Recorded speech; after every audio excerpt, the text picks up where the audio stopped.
আসসালামু আলাইকুম। আমাদের গুড়ি গুড়ি বৃষ্টির মধ্যে আমাদের কাজ চলছে।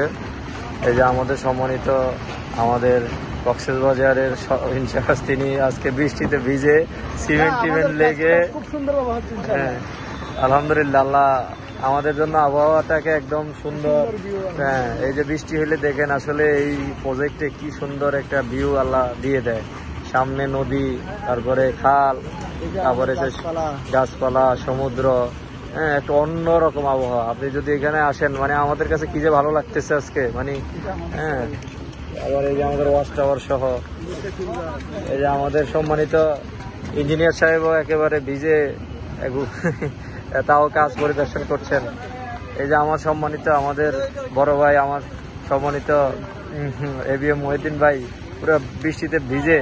ভাই, আপনার অনুভূতিটা বলেন, আসলে কি ধরনের লোকেশন? আসলে আজকে বৃষ্টিটা আমাদের জন্য কোনো ক্ষতিকর ছিল না। আল্লাহর রহমতে যে বৃষ্টি হয়েছে এটাতে আমাদের ঢালাই ভালো হয়েছে, এবং আরো সবচেয়ে ভালো হলো ওয়ার্কাররা খুব একটা নাতিশীতোষ্ণ পরিবেশে তারা কাজ করতে পারছে।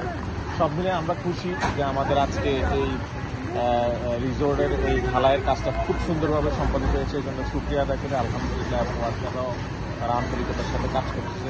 এই যে পিছনে যে নদী, এবং এখান থেকে আপনি যখন আমরা গেস্টরা এখান থেকে দাঁড়িয়ে তাদের পিছনে এরকম একটা ভিউ দেখবে, তাহলে আসলে এই যে বর্ষাকালে জিনিস আমাদের এই রিসোর্টের একটা খুব গুরুত্বপূর্ণ দিক, যে এখান দিয়ে সাধারণত এই ধরনের রিসোর্টের পাশে একটা ক্যানেল থাকা, এটা আপনারা দেখবেন না নদী সামনে। এবং এই ক্যানেলটা আবার সামনে গিয়ে একটা নদীর সাথে মিশছে, যেখানে আমাদের পর্যটকরা আসলে এই বোটে করে এই ক্যানেল দিয়ে নদীতে যেতে পারবেন, ফিশিং করতে পারবেন, এবং সুন্দর একটা তারা সময় উপভোগ করতে পারবেন। মানে আমাদের কাছে মনে হচ্ছে যে মানে একটা মানে সামনে যে সুন্দর ঝাউবন দেখা যাচ্ছে, গাছপালা দেখা যাচ্ছে, মনে হচ্ছে একটা প্রাকৃতিক একটা আল্লাহ তাআলা অনেক রিসোর্স আছে। সমুদ্র, খাল এবং নদী এবং আশপাশের পরিবেশে যদি আমরা দেখেন, এখানে একেবারেই ইকো, অর্থাৎ গ্রিন, পুরো জায়গাটা গ্রিন। চারপাশে আমাদের এখানে রিসোর্টে দেখেন, এখানে একটা তেঁতুল গাছ আছে, তারপরে কালকে আমরা এখান থেকে তেঁতুলও খেয়েছি, পাশে বাদাম গাছ আছে, নারকেল গাছ আছে, এবং অসাধারণ একটা পরিবেশ, চারপাশে গাছ পরিবেষ্টিত এই জায়গায় থাকলে যে কারো মন ভালো হয়ে যাবে, এবং সময়গুলো অত্যন্ত দারুণভাবে কাটবে।